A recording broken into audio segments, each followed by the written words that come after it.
इस मूवी को देखने से पहले आपको 2013 में आई इविल डेड मूवी और 2023 में आई इविल डेड राइज मूवी देखना बहुत जरूरी है, क्योंकि ये मूवी उसी मूवी से ही लिंक्ड है और उसी मूवी का सीक्वल है एक तरीके से। और मेरी इस मूवी को लेकर क्या एक्सपीरियंस रही, आइए बात करते हैं। नमस्कार, जय जौहर, आपका बहुत बहुत स्वागत है अपने चैनल सिने जंक्शन डॉक्टर डीजे में।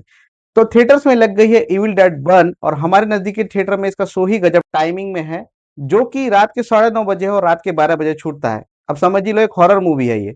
और इस मूवी का जो नाम है इविल डेड बर्न, वो बेसिकली दर्शाता है हेल के फायर को, जिसमें आत्माओं को जला जाता है। वैसे ही इविल एंटिटी के रिचुअल्स के लिए इसमें जिंदा इंसानों को जलाने का या फिर उनको उसी अग्नि में तड़पाने का दिखाया गया है। वही बात कर ले मूवी की स्टोरी की, तो बिना किसी एक्टर का नाम बताए ये मूवी स्टार्ट होती है 2023 में आए इविल डेड राइज के कैरेक्टर से, जो कि बेसिकली पोजेस्ड है। और वो आ जाती है विलियम नाम के एक आदमी के कार के सामने, और उसी विलियम का एक्सीडेंट हो जाता है और वो वहां मर जाता है। अब विलियम कौन है? तो विलियम एक ऐसा इंसान है जिसके नाना ने बहुत पहले इसी इविल डेड बुक, यानी कि जो बुक ऑफ डेथ है, उसके खिलाफियत में कुछ प्लानिंग बना के रखा है, ऐसा कुछ काम किया है, रिसर्च किया है, जो कि इस बुक के इविल स्पिरिट को अपना रिचुअल पूरा करने नहीं देगा। वहीं विलियम के मौत के बाद उसका जो फ्यूनरल होता है हमको दिखाया जाता है, जहां पे उसकी बीवी, उसके माँ बाप, उसका भाई, उसकी बीवी, मतलब उसके भाई की बीवी मौजूद होते हैं। और यहीं पे जब विलियम को जलाए जाने वाले होते हैं, तो विलियम का पिता जाकर अपने बेटे को आखिरी बार मिलना चाहता है। और यहाँ पर एक बहुत ही भयानक सिनेरियो क्रिएट किया जाता है, जिसमें हमको दिखाया जाता है जो विलियम कार एक्सीडेंट में जलकर मर गया होता है, वो अपने ताबूत से निकलकर अपने पिताजी को पोजेस कर लेता है। और यहाँ पर सीन थोड़ा काट भी दिया गया है, जिसमें विलियम अपने शरीर को पूरा छील कर निकालता है।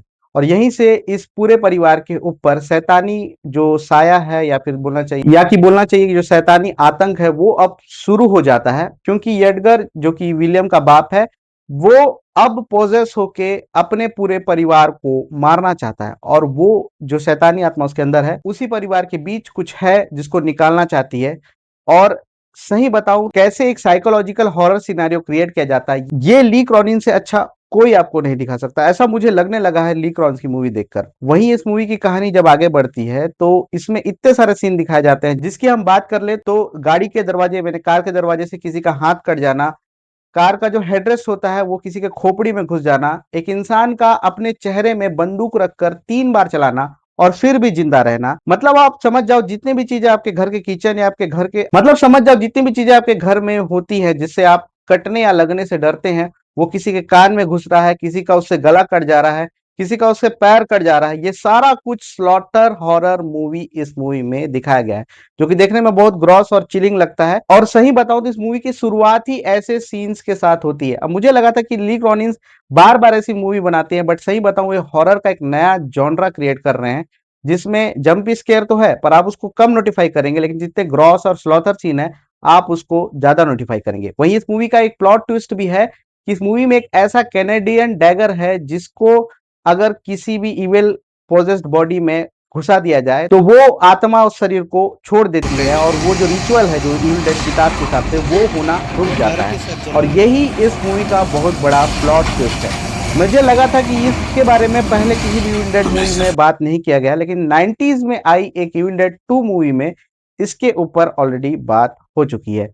वही हमको जो मूवी का एंड में कैरेक्टर दिखाया जाता है, जो कि विलियम की पत्नी है, जो आखिरी में बच जाती है, वो मुझे लग रहा है अब जो 2028 में आने वाली, क्योंकि इस मूवी का पहले से डिसाइडेड है कि ये इस मूवी का आगे का पार्ट भी आएगा, इविल डेड रॉथ का हिस्सा होने वाली है। वही बता दूं, क्योंकि इस मूवी का आगे का भी पार्ट आने वाला है, इसलिए इस मूवी में एक एंड क्रेडिट सीन भी है, जो कि सीधा सीधा 2023 में आए इविल डेड राइज से लिंक्ड है। और वो सीन आप जब देखोगे, सही बता रहा हूं, सीहर कांप जाओगे। और मुझे तो ये भी लगने लगा है, क्योंकि इसमें 2013 के भी इविल डेड का थोड़ा सा लिंक है, तो 2013 के इविल डेड में या उससे पहले के इविल डेड मूवी में मैक्स विलियम नाम का एक कैरेक्टर था, जो कि इस मूवी का पूरा मेन हिस्सा है, जिसके एक हाथ में चेन सॉ होता है, जो कि आप आर्मी ऑफ डार्कनेस मूवी देखेंगे तो उसमें भी है।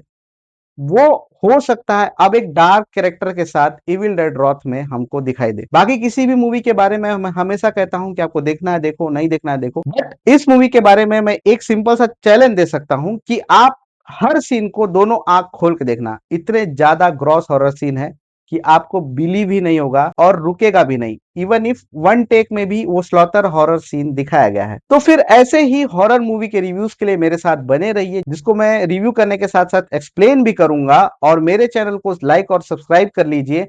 मिलते हैं तब तक ऐसे ही किसी हॉरर मूवी के रिव्यू के साथ। तब तक ले बाय।